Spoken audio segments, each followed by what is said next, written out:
The IVIVC Toolkit is a separate, optionally licensed product which is integrated with the WinNonlin platform.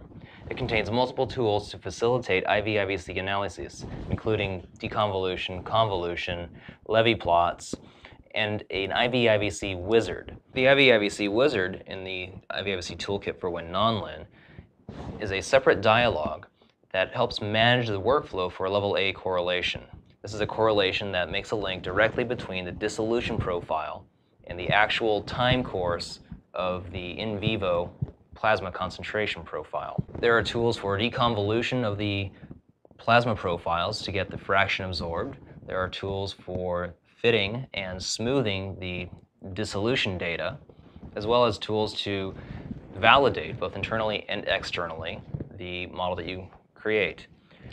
In addition, the wizard provides 3 different built-in functions for the correlation, as well as a very powerful custom user model, which is similar to the WinNonlin modeling language, but allows you to very easily create a model that will link the dissolution data to the in vivo data. The diagram shows the overall workflow with the IVIVC wizard.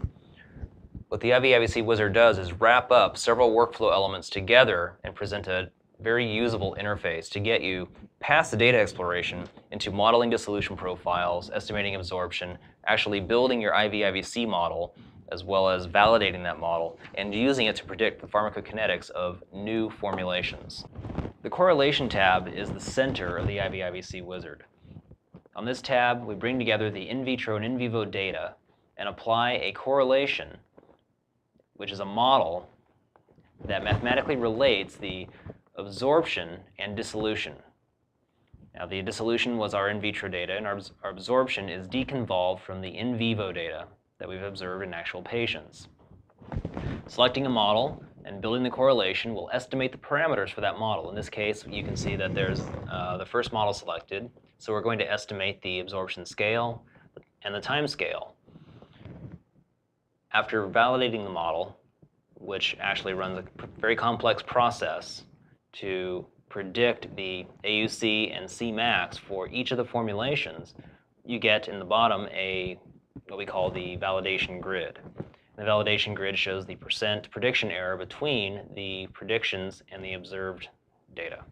One of the challenges with IVIVC modeling is determining the appropriate model to use. The Levy plots provide an interesting way and a powerful way of visualizing the data to determine which model would be appropriate. These charts are usually very difficult to produce because they require what's called time matching between 2 separate sets of data.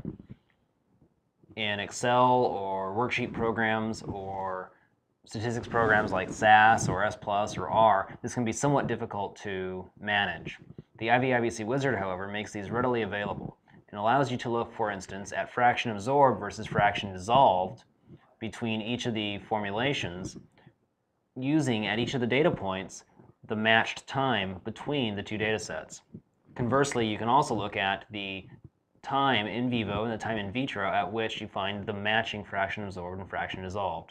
What these give you is a notion of whether or not you have time scaling, where time scaling occurs, and whether or not you have a time lag or a absorption shift, which is sometimes the case when you might have a formulation that has an immediate release component or a solution component.